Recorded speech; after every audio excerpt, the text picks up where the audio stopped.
तो चलिए बढ़ते हैं आज की कहानी की ओर। दोस्तों, मेरा नाम राज है और मैं पंजाब नेशनल बैंक में काम करने वाला एक मैनेजर हूँ। वैसे तो इस नौकरी को करते हुए अब तक काफ़ी साल हो गए थे, लेकिन मैं बैंक में पहली बार ही लगा था, जिस खुशी से मैंने काफ़ी मिठाइयाँ भी बंटवाई थी। वैसे तो हर जगह का कोई ना कोई इतिहास होता है, लेकिन जो बैंक बनी हुई थी उसका नाम मुझे काफ़ी ज़्यादा अटपटा लगता था और पता नहीं क्यों, लेकिन मैं यहाँ पर कभी भी कंफर्टेबल फील नहीं करता था। और इस चीज़ के पीछे का क्या कारण था मैं भी इससे अनजान हूँ। लेकिन इस वक्त जो सबसे ज़्यादा ज़रूरी था वो था अपने काम को अंजाम देना। मैं उसी में मगन रहता था और रोज़ कोई ना कोई चीज़ मेरे लिए मुसीबत बनकर खड़ी हो जाती। सच कहूँ तो आज से पहले मैंने कभी भी किसी भी बैंक के अंदर इतनी मुसीबत नहीं देखी थी। खैर, अब हम जो काम करते हैं इस काम के अंदर मुसीबत का आना कोई बड़ी बात नहीं होती। मैं भी इस चीज़ को सिर्फ अपनी ड्यूटी के ऊपर ही सीरियस लेता था, क्योंकि मैं दिन की ड्यूटी ख़त्म करके घर आता था तो मैं इन सभी चीज़ों को वहीं पर छोड़ आता था। यानी कि मैं दो ज़िंदगी जीता था, एक अपनी जॉब की ज़िंदगी और एक अपने घर की ज़िंदगी। ज़िंदगी में मुसीबत का आना कोई बड़ी बात नहीं होती। एक दिन की बात है जब मैं सुबह सुबह रोजाना की तरह बाइक लेकर निकल पड़ा था। उसी वक्त अचानक मेरे फ़ोन की घंटी बजने लगी। मुझे उम्मीद नहीं थी कि इस तरह बीच रास्ते में मेरा फ़ोन बज जाएगा। मैं बाइक चला रहा था तो मेरे फ़ोन की रिंग बजी जा रही थी और इसी बीच मैंने सोचा कि मैं एक हाथ से ही फ़ोन उठा लेता हूँ। इसलिए मैंने एक हाथ से हैंडल पकड़ लिया और दूसरे हाथ से फ़ोन निकालने लगा। पर मुझे क्या पता था कि इस रोड को क्रॉस करते हुए ट्रैफिक पुलिस वाला अचानक मुझे इस तरह पकड़ लेगा। तभी मैंने देखा कि ट्रैफिक पुलिस वाले ने अचानक ही मेरे सामने अपना हाथ दिखा दिया है। मैं समझ गया था कि मैंने अभी अभी जिस तरह से उतरने की कोशिश की थी उसका खामियाजा मुझे भुगतना पड़ेगा। लेकिन मुझे इस चीज़ से ज़्यादा घबराहट नहीं हुई। मैंने सोचा कि या तो ये कोई नॉर्मल चालान होगा, इसलिए मैंने उस ट्रैफिक पुलिस वाले के सामने बाइक को धीमा कर दिया। लेकिन इस बार जैसे मेरी बाइक वहाँ पर रुकी तो वहाँ पर एक नहीं बल्कि काफ़ी सारे पुलिस वाले मौजूद थे। पहले तो उन्होंने बाइक के अंदर से चाबी निकाल ली और उसके बाद बाइक सीज कर दी। मैं समझ गया था कि अब बड़ा लफड़ा होगा। मैंने चालान कटवाने की भी कोशिश की, लेकिन उस वक्त मेरे पास आरसी और इंश्योरेंस दोनों ही नहीं थे और ना ही तो उस वक्त मेरे पास मेरा लाइसेंस था। अब मैं दो पार्ट के बीच में फंस गया था। एक तरफ तो जहां मुझे अपनी बैंक के अंदर लेट हो रहा था, अब बाइक को छुड़वाना भी जरूरी हो गया था। तभी मैंने पुलिस वालों से काफ़ी रिक्वेस्ट की, लेकिन उन्होंने मेरी बात नहीं मानी। उन्होंने बताया कि सेक्शन के तहत मैं अपनी बाइक को वहां से तभी ले जा सकता हूं जब मेरे पास प्रूफ हो कि मेरी अपनी बाइक है। आरसी और इंश्योरेंस का अपने पास होना बहुत ही ज़रूरी होता है, वरना हज़ारों रुपए का चालान कट सकता है। और तो और चालान कटने के बाद भी बाइक मिले ना मिले इसका कोई भरोसा नहीं होता। दोस्तों, ये सब ऑफिसर के ऊपर डिपेंड करता है। अब तो मैं बहुत ही बुरी तरीके से फंस गया था और उसके बाद मैंने सोचा कि अब तो यहाँ से मेरा निकलना ही ठीक होगा। अब मैं अपनी बाइक को शाम को जाते वक्त यहाँ से छुड़वा कर ले जाऊँगा। और उसके बाद उस पुलिस ऑफिसर ने बताया कि मेरी बाइक उस पुराने थाने में जमा की गई है और चालान कटवा कर और अपने सारे डॉक्यूमेंट लेकर बाद में अपनी बाइक को ले जाना। तभी मैंने सोचा कि अब मैं बस पकड़कर यहाँ से निकल जाता हूँ और शाम को आते वक्त मैं अपनी बाइक को छुड़वा लूँगा।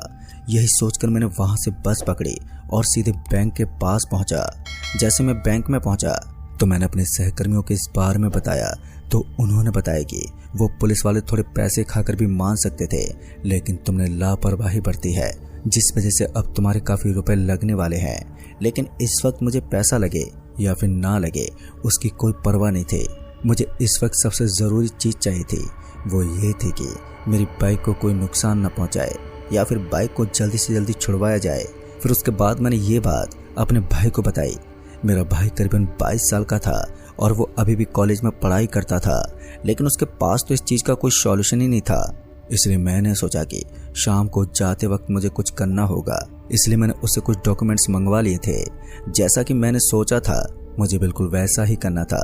मेरा पूरा का पूरा काम कंप्लीट हो चुका था, लेकिन अब शाम के 4:15 बजने के आसपास मैं बैंक से सारा काम निपटा चुका था और अब मुझे घर के लिए निकलना था।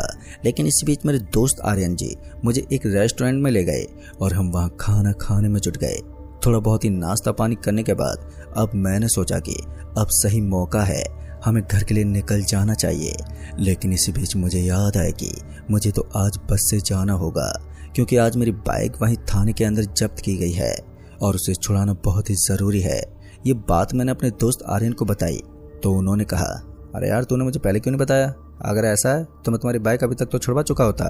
फिर उसके बाद मैंने आर्यन जी को बताया कि मुझे अपनी बाइक आज और अभी किसी भी हालत में चाहिए, क्योंकि मुझे कल किसी इम्पोर्टेंट काम से जाना है। तभी आर्यन जी ने किसी को फ़ोन लगाया। शायद वो वहीं के ऑफिसर थे और वो उसे काफ़ी अच्छे से जानता था, लेकिन ऑफिसर का भी वही जवाब था। उसने बताया कि जब तक मैं डॉक्यूमेंट्स लेकर नहीं पहुंच जाऊंगा तब तक वो बाइक मुझे नहीं सौंपने वाले। उन्होंने बताया कि अब चालान कर चुका है, मेरा सिग्नेचर हो चुका है, जब तक मैं सारा डॉक्यूमेंट जमा नहीं करवा देता तब तक वो पुलिस वाले मेरी बाइक को इस तरह से छोड़ने वाले नहीं थे। पहले तो मैंने सोचा कि मैं आर्यन जी को अपने साथ लेकर जाऊंगा और उसके बाद उन्हीं के साथ जाकर मैं अपनी बाइक को छुड़वा कर वापस ले जाऊंगा, लेकिन ऐसा मुमकिन ही नहीं था, क्योंकि आर्यन को किसी काम से बाहर जाना था। और उसके बाद मैंने आर्यन जी से विदा लिया और उसके बाद मैं तुरंत ही निकल पड़ा। जैसा कि मैंने अपने छोटे भाई से डॉक्यूमेंट्स मंगवा लिए थे, उसने एक दुकान के ऊपर डॉक्यूमेंट्स रख दिए थे, तो मैं उस दुकान से डॉक्यूमेंट्स लेकर बस में बैठ गया। और बस में बैठने के बाद मैंने सोचा कि एक कप चाय पी लेता हूँ, इसलिए मैं उसी बस के अंदर किसी चाय वाले को ढूंढने लगा, लेकिन सारी मेहनत बेकार हो गई थी, मुझे वहाँ पर कोई नहीं मिला। फिर उसके बाद बस पुलिस थाने के पास रुक गई और पुलिस थाने के पास रुकते ही मैं तुरंत ही बस से नीचे उतर गया। और जैसे मैं बस से नीचे उतरा तो मैंने देखा कि मुझे बस के नीचे की तरफ से जो पुलिस थाना नजर आ रहा था उसके अंदर मुझे काफ़ी कम लोग दिखाई दे रहे थे। ऐसा लग रहा था जैसे ये कोई पुलिस थाना नहीं बल्कि धर्मशाला हो।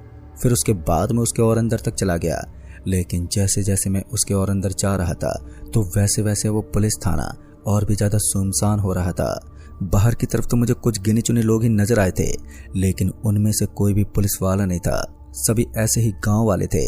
और मैं धीरे धीरे उस पुलिस थाने के एकदम अंदर तक पहुंच गया। मैंने बस ड्राइवर को पुराने पुलिस थाने का नाम लिया था और शायद पुराना पुलिस थाना तो यही था, लेकिन इसके अंदर तो कोई भी नहीं था। ऊपर से जो दरवाजा खुला हुआ था उसके आगे मिट्टी लगी हुई थी, जिससे एक बात तो साबित हो रही थी कि इस पुलिस थाने की सफाई काफ़ी दिनों से नहीं की गई है। मगर उसके बाद मैंने इन चीज़ों के ऊपर ज़्यादा ध्यान ही नहीं दिया और उस दरवाजे को एक झटका देते हुए एकदम से अंदर चला गया। जैसे ही मैं अंदर गया तो मैंने देखा कि मुझे सामने की तरफ एक बड़ी सी टेबल नज़र आ रही थी और उस टेबल के ऊपर मुझे कुछ गिनी चुनी फाइलें नज़र आ रही थी। सच में मैं इस चीज़ को देखकर बहुत ही ज़्यादा हैरान था। तभी मुझे किसी के हंसने की आवाज़ आई और इस आवाज़ को सुनकर मैं थोड़ा सा पीछे की तरफ पलट गया, लेकिन फिर भी मुझे वहाँ कोई भी नहीं दिखा। वहाँ पर सिर्फ खामोशी छाई हुई थी। मुझे उस वक्त गुस्सा तो बहुत आ रहा था, लेकिन मुझे समझ में नहीं आ रहा था कि अब मैं करूँ तो करूँ क्या। फिर मैंने सोचा कि मैं उस पुलिस वाले को फ़ोन लगाता हूँ, और यही ट्राई करने के लिए जब मैंने अपनी बैग से फ़ोन निकाला और उसे फ़ोन करने की कोशिश करने लगा तो वहाँ पर नेटवर्क ही नहीं था। पुलिस थाने के अंदर मुझे एक बार फिर से नई मुसीबत से सामना करना पड़ रहा था। मुझे तो समझ में ही नहीं आ रहा था कि आखिर मैं करूं तो करूं क्या। फिर एक बार मैंने ट्राई किया, लेकिन इस बार भी फ़ोन नहीं लग रहा था। मैं इतना तो समझ गया था कि फ़ोन नहीं लगने के कारण इस पुलिस एरिया के अंदर आना ही है, क्योंकि यहाँ पर नेटवर्क नहीं है। फिर उसके बाद मैं उस थाने से बाहर निकलने के लिए दरवाजे की तरफ बढ़ने लगा। जैसे मैं उस दरवाजे के पास पहुंचा तो वो दरवाज़ा एकदम से ही बंद हो गया। उस दरवाजे के इस तरफ बंद होते ही मैं समझ गया था कि यहाँ पर कुछ तो गड़बड़ है। और उसके बाद मैंने उस दरवाजे को खोलने की बहुत ही ज़्यादा कोशिश की, लेकिन मेरी कोई भी कोशिश काम ही नहीं कर रही थी। लगातार कोशिश करने के बाद भी मैं उस दरवाजे को खोल पाने में सक्षम नहीं था। और उसके बाद मैंने ज़ोर ज़ोर से चिल्लाना शुरू कर दिया, लेकिन तभी मेरे पीछे से आवाज़ आई, तुमने इस थाने में आने की हिम्मत कैसे की?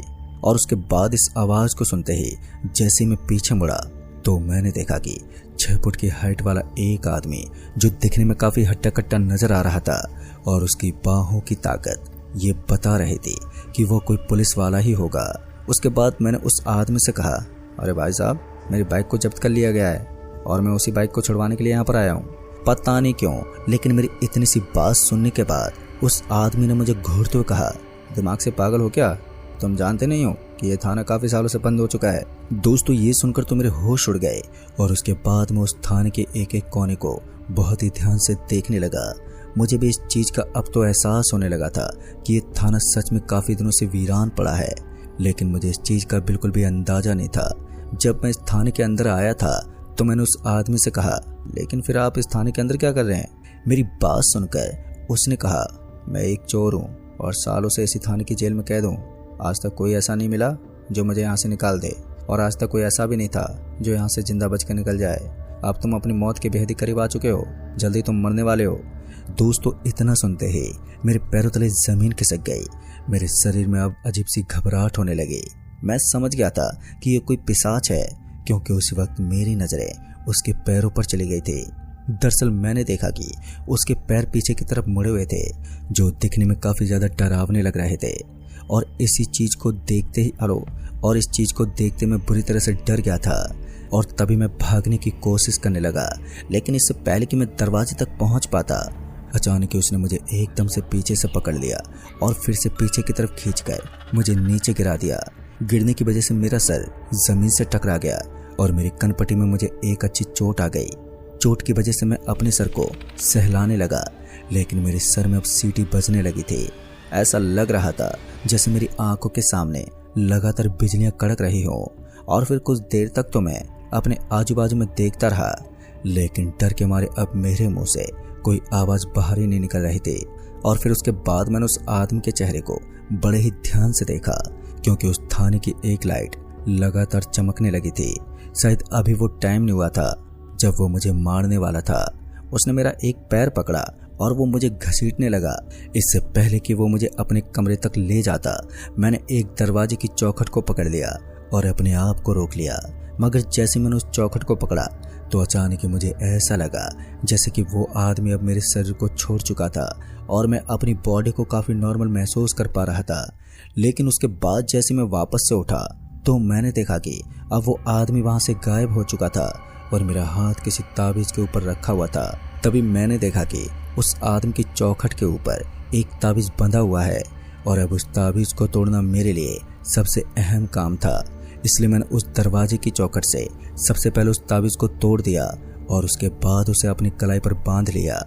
उस दरवाजे की चौखट के ऊपर और भी काफी सारे ताबीज बंधे हुए थे, जिनसे ये बात साफ हो रही थी कि इन ताबीज की वजह से ये आदमी अभी तक यहाँ पर रुका हुआ है।